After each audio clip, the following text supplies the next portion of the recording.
I died in hell. They called it Passchendaele.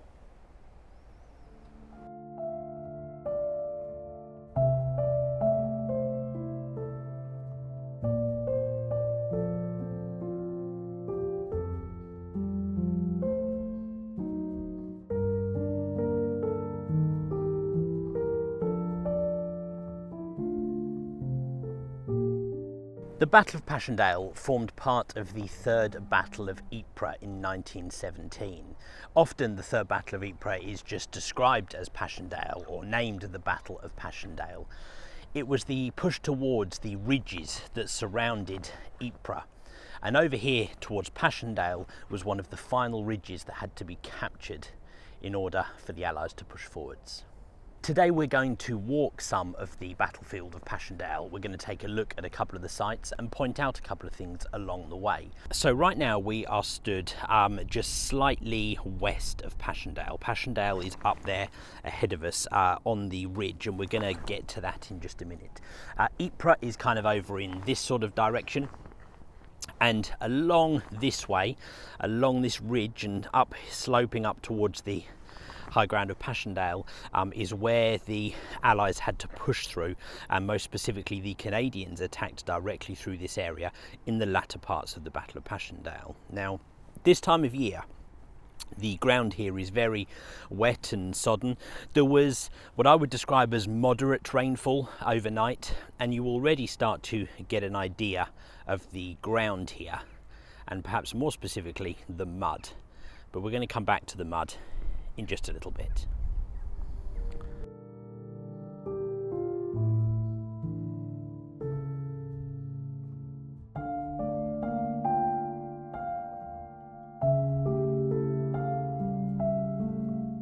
The Third Battle of Ypres was a battle for the Allies to try to capture some of the ridges that surrounded Ypres.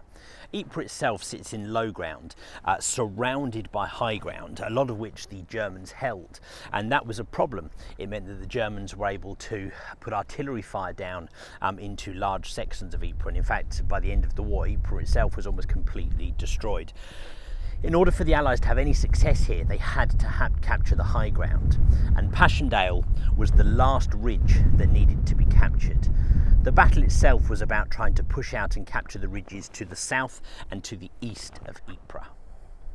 The Battle of Passchendaele, or simply the word Passchendaele, has become a symbol, a vivid symbol of the madness of the Great War, the mud and the horror and the senseless slaughter. Well, there's a good reason for that, because a lot of that happened in the battle right here at Passchendaele, in these fields around us, through the valley and up the hill towards Passchendaele itself. In the latter part of the push towards Passchendaele, 4 divisions of the Canadian Corps would take turns at driving in and trying to capture the ridge here. They did that in thick, horrendous mud, heavy rain, under constant fire, both machine gun and artillery fire, and not to mention the mud. You can see some of the mud just here behind me, but it is everywhere, even today in these fields. And today there is decent drainage, decent ditches. Back then that had all gone. And as a result, it meant that men were just getting clogged up. It was taking days to move forward short distances. Rifles were getting clogged with mud. Horses were getting caught in mud. Artillery guns, as they tried to move forwards to push up behind the offensive to support, were getting caught in mud. In some cases, it was taking days to move an artillery gun a mile forwards. So we've just moved over a little way now. Passchendaele is across these fields behind us. To give you an idea where we are, the Tynecott Cemetery is along this road just here, and in fact we're going to get to that in a future video. But just wanted to come to this spot here to talk about the mud. Well, Passchendaele is synonymous with mud, and the reason for that is that a lot of this area, in fact the whole area around Ypres, sits in low ground, and it relied heavily on a whole host of drainage systems. Now those drainage systems were essential to be able to take the water away from these fields.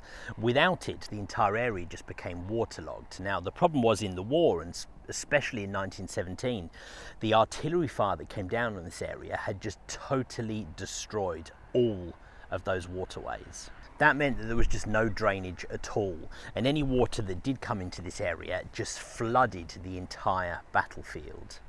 And that's exactly what happened.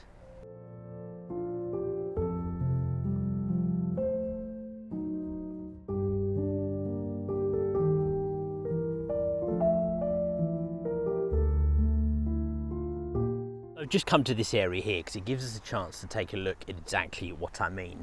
You can see here on the field, so if you look either side of this road, there are little ditches that run up both sides which are essential for the drainage. Over on this side you can see them as well. There is a little ditch that runs round the side of the road here, and in between us is a little stream that runs down. Now it seems like a fairly small innocent stream, but in reality during the Battle of Passchendaele, it was this stream that caused most of the flooding in this area. The banks of this were just completely destroyed, and so instead of running down in the stream as it does today, it just flooded this entire area in front of us, turning this entire area into an absolute quagmire. Now in a later video we're going to be taking a look at the Tynecott Cemetery, and when we get there, sadly we will see that a lot of the men who are buried there are unidentified. There's also the memorial to the missing there as well. Now the reason for that is that in a lot of battles of the Great War, the Battle of the Somme for example, men were unidentified perhaps because they laid out in no man's land for months and their bodies were decayed. Maybe their body was completely destroyed in artillery fire, and all kinds of horrible reasons, and those things happened here too. But one of the big things that happened here was that men would fall down wounded into the mud, and in some cases in just a matter of hours they were lost to that mud. They were lost to Passchendaele itself. Sometimes men who were wounded but weren't dead would fall and drown in the mud and the shell holes here. You start to get an idea why this place is described as a hellish, hellish place to be. It wasn't just the guns that killed people here.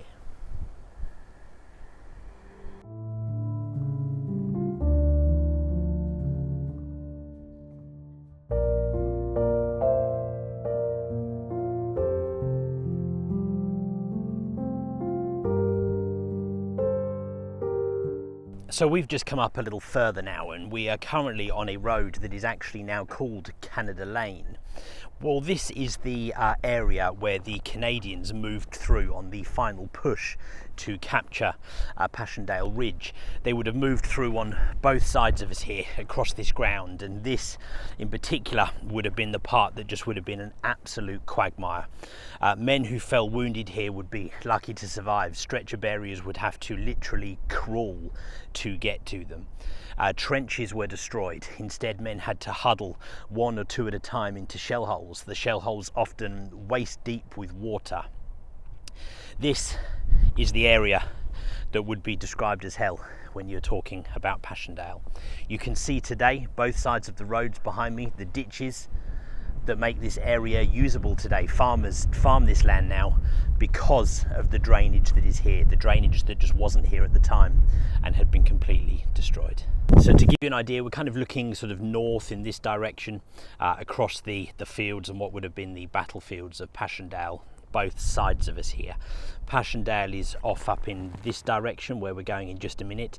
You can just start to see some of the buildings up here, which are the actual village itself of Passchendaele, and that is where we're going to next.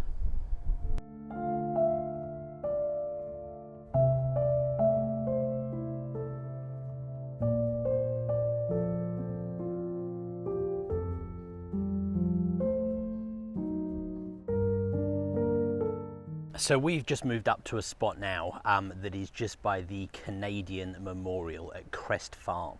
We're just outside the village of Passchendaele, literally just outside. You can see the road leading down towards it here behind me. They have some information and stuff here, which we will talk about in a minute.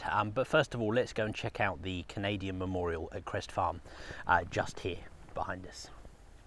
So here we have the Canadian Memorial that sits on the crest of the hill at Crest Farm, overlooking the battlefields of Passchendaele, facing straight down the road into the village of Passchendaele. I've got some writing on the front, which I'll let you guys read that one for yourselves.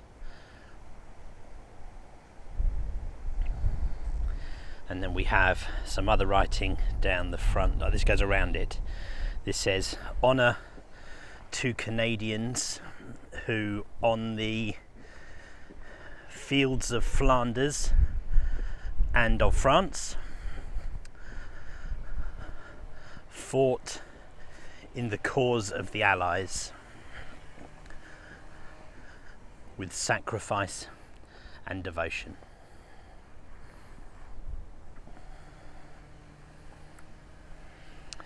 They have a French translation here as well, same as the writing on the other side of the memorial. When you then walk down the path here, now we're heading directly towards Passchendaele, you can see it in the background there. They have another plaque here. It's in a couple of different languages, but let's read this one. The Battle of Passchendaele, October to November 1917. Faced with an experienced army entrenched in a dominating position, Canadians fought with extraordinary courage and determination under intense fire to capture Passchendaele Ridge. Advancing in horrific conditions through mud that was often waist deep, the Canadian Corps sustained approximately 16,000 casualties during this assault.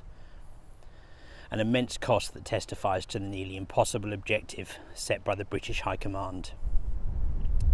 9 Canadian soldiers were awarded the Victoria Cross for their outstanding valour, more than any other battle in the history of Canada. Just next to the Canadian Memorial, so the memorial is just here, with the village of Passchendaele itself being just down there. You can see the church steeple. You have the Canada Gate. So the Canada Gate is one of 2 portals of remembrance. The other one being the Last Steps Gate, which sits in Nova Scotia.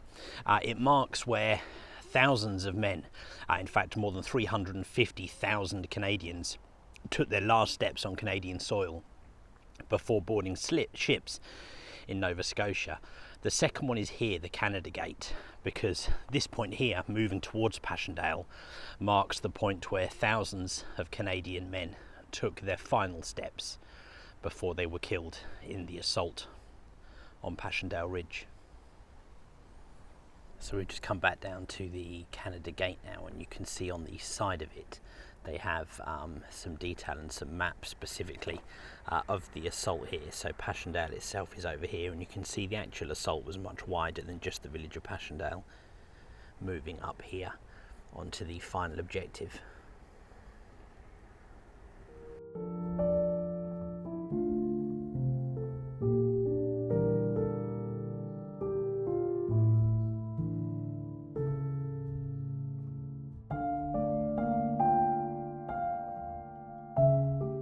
So we have just arrived into the centre of Passchendaele village. Now there's some construction work going on here, so I apologise for the potential noise, but we're in the centre of Passchendaele just next to the church. Now, one of the reasons why I wanted to stop here is because there are a couple of incredible aerial photos that were taken here, reconnaissance photos, before and after the Battle of Passchendaele. And you can see what this village was turned into in those photographs. So I'm going to share the 2 of those into the video here.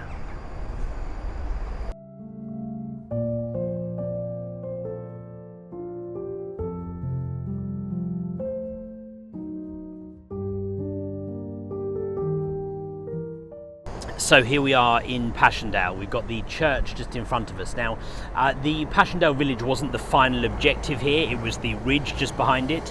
But I just thought we'd take a second here. They have a little information board, and something which is incredible is this is what the village of Passchendaele looks like today. But this is what it looked like at the end of the Battle of Passchendaele.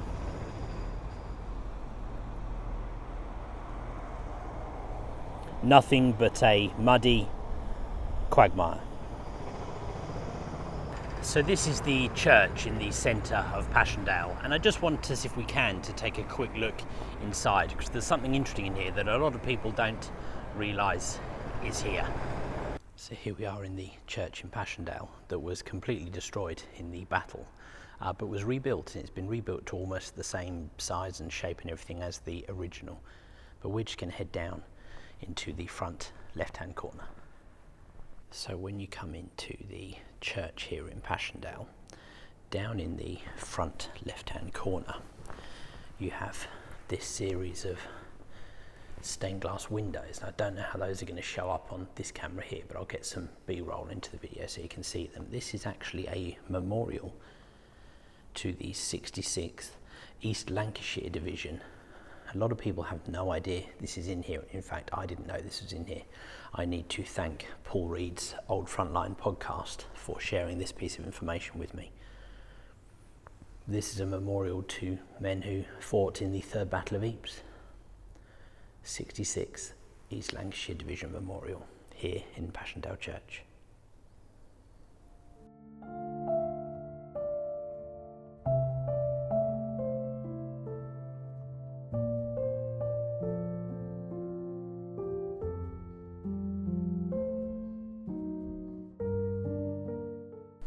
The British and armies under its command would suffer some 275,000 casualties at Passchendaele. That included men from Britain, but also men from Australia and New Zealand and Canada.